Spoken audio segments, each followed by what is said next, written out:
শেষ ঠিকানায় সবাই যখন বিদায়ের প্রস্তুতি নেয়, চারপাশে নেমে আসে শোক আর নিস্তব্ধতা, ঠিক তখনই এক নিঃশব্দ যোদ্ধা এগিয়ে আসেন, হাতে কোদাল আর হৃদয়ে ভালোবাসা নিয়ে। মৃত্যুর পরেও যেন কেউ একা না থাকে, এই বিশ্বাসে বিগত 50 বছর ধরে 3000-এরও বেশি মানুষকে পৌঁছে দিয়েছেন তাদের চূড়ান্ত গন্তব্যে।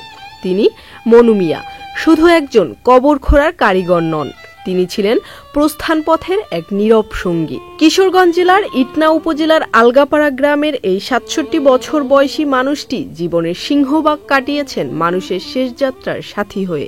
বিনিময়ে কোনো পারিশ্রমিক নেননি, পেয়েছেন মানুষের অকৃত্রিম ভালোবাসা আর গভীর শ্রদ্ধা। নিজ হাতে লেখা ডায়েরিতে টুকে রেখেছেন প্রতিটি কবরের নাম, তারিখ আর স্মৃতি, যেন প্রতিটি মৃত্যু ছিল তার নিজেরই কোনো আপনজনের।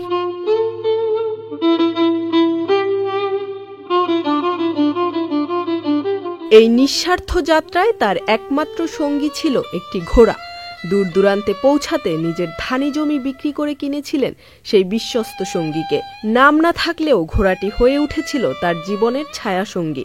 মৃত্যু সংবাদ পেলেই সেই ঘোড়ায় চড়ে ছুটে যেতেন কবরস্থানে। রোদ, বৃষ্টি, দিন রাত কিংবা হাওর বাওর সব পেরিয়ে সময় মতো পৌঁছে যেতেন মানুষের অন্তিম যাত্রায়। কিন্তু আজ মনু মিয়া রাজধানীর একটি বেসরকারি হাসপাতালে শয্যাশায়ী। বয়স, রোগ আর ক্লান্তি এসে ঝেঁকে বসেছে তার শরীরে। এই কঠিন সময়ে তার প্রিয় ঘোড়াটিকে নির্মমভাবে হত্যা করেছে দুর্বৃত্তরা। ইস্পাহানি বেকারি ফ্রেশ, স্বাদের আবেশে একটু আয়েশ। মিঠামইনের এক মাদ্রাসার পাশে পুকুরে পাওয়া যায় তার নিথর দেহ, বুক জুড়ে ধারালো অস্ত্রের নৃশংস আঘাত। এই দুঃসংবাদ এখনো পৌঁছায়নি মনু মিয়ার কানে, কারণ জানলে হয়তো তার দুর্বল হৃদয় তা সহ্য করতে পারবে না। স্ত্রী রহিমা বেগম ছায়ার মতো পাশে আছেন, চোখের জলে চেপে রেখেছেন প্রিয় সঙ্গীর মৃত্যু সংবাদ। ঘটনার পর গোটা গ্রাম কাঁদছে, তারা ক্ষুব্ধ ও শোকাহত। তাদের ভাষায় মনু মিয়ার জীবন এক নিঃস্বার্থ অধ্যায়। তার প্রিয় ঘোড়ার উপর এই বর্বরতা কেবল একটি প্রাণীর মৃত্যু নয়, এটা মানবতার উপর এক নির্মম আঘাত।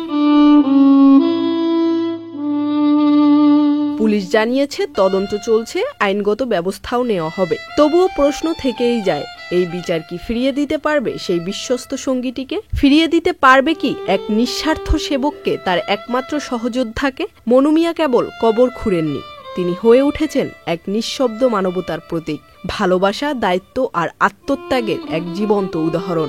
আজ জীবনের শেষ প্রান্তে এসে তিনি নিঃসঙ্গ, শরীর আর হৃদয়ের দুই প্রান্তেই যন্ত্রণায় জর্জরিত। শুধু পাশে আছেন তার সহধর্মিণী রহিমা বেগম, যিনি নীরবে বহন করে চলছেন হৃদয়ের সবচেয়ে ভারী বেদনা। Zerin Sumi, Channel I.